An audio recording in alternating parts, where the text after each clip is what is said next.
আজকের ভিডিওর বিষয়বস্তু হলো সরিষার খোল জলের ব্যবহার।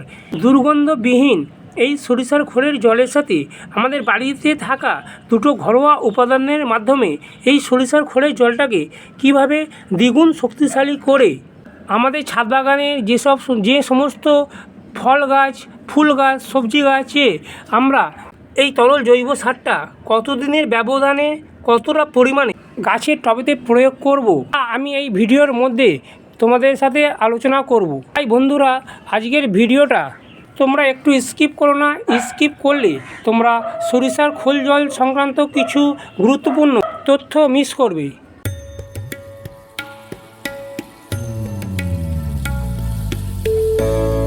নমস্কার বন্ধুরা, সঞ্জয় হর্টিকালচার চ্যানেলে তোমাদের সবাইকে স্বাগত। বন্ধুরা, আজকের টাইটেল আর থাম্বনেল দেখে বুঝে গেছো যে আজকে আমি তোমাদের সাথে কি বিষয় নিয়ে আলোচনা করতে যাচ্ছি। আমরা প্রায় সমস্ত ছাদ বাগানিরা আমাদের ছাদের গাছগুলোর সার্বিক বৃদ্ধির জন্যে এই সর্ষের খোলের জলটা ব্যবহার করে থাকি, কিন্তু সর্ষের খোলের মধ্যে বিচ্ছিরি একটা দুর্গন্ধ থাকার জন্য অনেকেই কিন্তু এই সর্ষের খোলটা ব্যবহার করতে চায় না। তাই আজকে আমি এই সর্ষের খোলের সাথে আমাদের বাড়িতে থাকা দুটো ঘরোয়া উপাদানের মাধ্যমে দুর্গন্ধহীন একটা তরল জৈব সার বানিয়ে তোমাদের সামনে দেখাবো।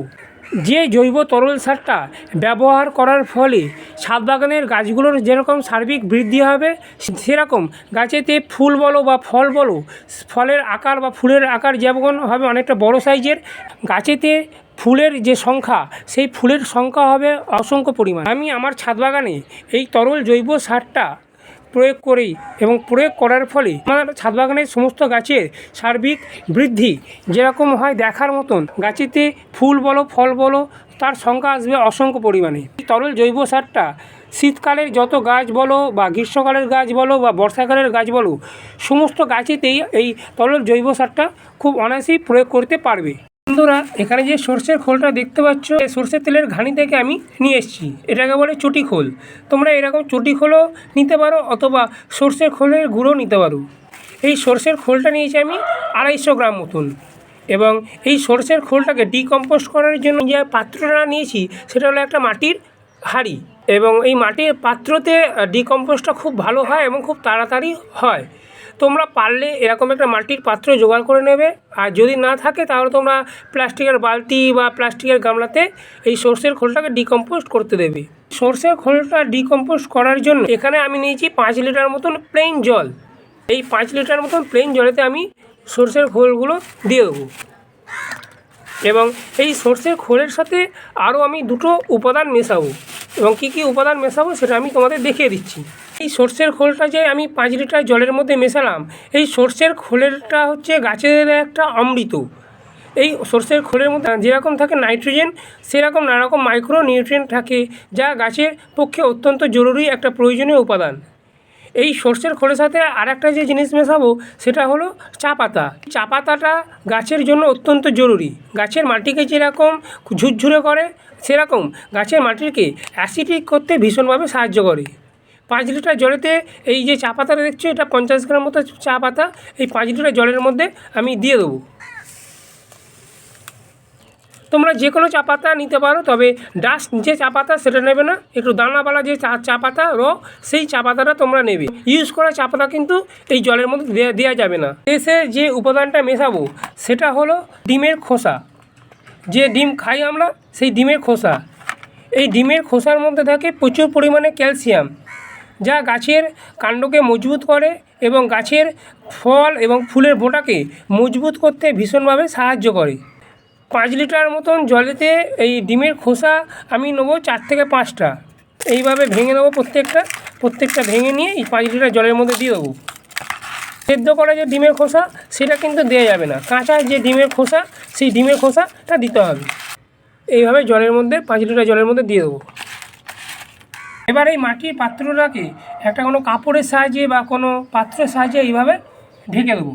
ঢেকে মুখটাকে এইভাবে বেঁধে দেবো, এবং এই পাত্রটাকে ছায়াযুক্ত জায়গাতে, মানে রোদ্দুরের মধ্যে নয়, ছায়াযুক্ত জায়গাতে 3 থেকে 4 দিন রেখে দেবো, যাতে এই যে তরল খাবারটা বানালাম যাতে খুব ভালোভাবে ডিকম্পোস্ট হয়ে যেতে পারে। 4 দিন এই সর্ষের খোলের জলটা এই হাঁড়ির মধ্যে রাখার পর এটা পুরোপুরিভাবে ডিকম্পোস্ট হয়ে গেছে। আর সর্ষের খোলের জলের সাথে কত লিটার জল মেশাবো সেটা আমি এই ভিডিওর মধ্যে তোমাদের বলে দেবো। পুরোপুরি ডিকম্পোস্ট হয়ে যাওয়ার পরে এইভাবে একটা কাঠির সাহায্যে ভালোভাবে এটাকে নেড়ে নেবে, যাতে সমস্ত উপকরণগুলো ভালোভাবে মিশে যায়।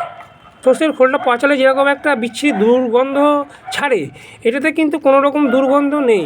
5 লিটার মতন তরল জৈব সার তৈরি করেছি সর্ষের খোলের তরল জৈব সারটা এখানে আমি 4 লিটার মতো প্লেন সাধারণ জল নিয়েছি। এই জলেতে আমি এই তরল জৈব সারটা 2 লিটার মতন এই জৈব সারটা 4 লিটার জলের মধ্যে মিশিয়ে নেব, একদম পাতলা করে মিশিয়ে নেব এইভাবে। এবং বাকি যে তরল জৈব সারটা ওটা তোমরা রেখে দেবে, ওটা আবার তোমরা 10 দিনের গ্যাপেতে আবার তোমাদের বাগানের যত গাছ আছে সেই গাছগুলোতে তোমরা দিয়ে দেবে। দেখো এটা একদম পাতলা জল হয়ে আছে, একদম কত পাতলা করে জলটা আমি বানিয়েছি। অনুষ্ঠান বাড়ি যে কাপ হয় সেই কাপের তোমরা 5 কাপ মানে 500 ml মতন এরকম একটা 10 ইঞ্চি টব আছে, এখানে একটা লঙ্কা গাছ আছে, এই 10 ইঞ্চি টবেতে 5 কাপ মতন দিয়ে দেবে, মানে 500 ml মতন। সর্ষের খোলে জলটা দেওয়ার সাথে সাথে লঙ্কা গাছটা যেরকম খুব দ্রুত বৃদ্ধি হবে, সেরকম লঙ্কা গাছেতে আসবে প্রচুর পরিমাণে ফুল, এবং সেই ফুলগুলো থেকে অসংখ্য পরিমাণে লঙ্কা পাওয়া যাবে। শীতকালে সমস্ত যে সব গাছ আছে এই গাছগুলোতেও তোমরা দিতে পারো এই তরল জৈব সারটা। এখানে একটা 4 ইঞ্চি টব আছে, 4 ইঞ্চি টবেতে তোমরা 150 ml মতো জল দিয়ে দেবে। ক্যারেটের মধ্যে আমি সবজি গাছ করেছি, এই ক্যারেটের সবজি গাছেতেও কিন্তু এই যে তরল জৈব সারটা, এই তরল জৈব সারটা খুব অনায়াসেই দিয়ে দেওয়া যাবে। তরল জৈব সারটা যখন মেঘলা ওয়েদার থাকবে তখন কিন্তু কিছুতেই আমাদের ছাদ বাগানের গাছগুলোতে দেওয়া যাবে না। যখন এইভাবে রোদ্দুর উজ্জ্বল ঝলমলে আকাশ থাকবে তখনই কিন্তু এই তরল জৈব সারটা আমরা আমাদের ছাদ বাগানের সমস্ত গাছগুলোতে প্রয়োগ করতে পারি। বন্ধুরা, এটা গেল সর্ষের খোল গাছেতে প্রয়োগ সংক্রান্ত বিষয় আলোচনা। যদি আমার এই ভিডিওটা তোমাদের এতটুকু উপকারে লাগে তাহলে অবশ্যই ভিডিওটাতে একটা লাইক দিও, চ্যানেলটাকে সাবস্ক্রাইব করে আমার পাশে থেকো। পাশে থাকা যে বেল আইকনটা সেটা প্রেস করে দিও। প্রেস করে দিলে কী হবে, আমি যখন নতুন নতুন ভিডিও আপলোড করব যাতে খুব সহজে তোমাদের কাছে খুব তাড়াতাড়ি পৌঁছে যেতে পারে। সবাই তোমরা খুব ভালো থেকো এবং সুস্থ থেকো। নমস্কার।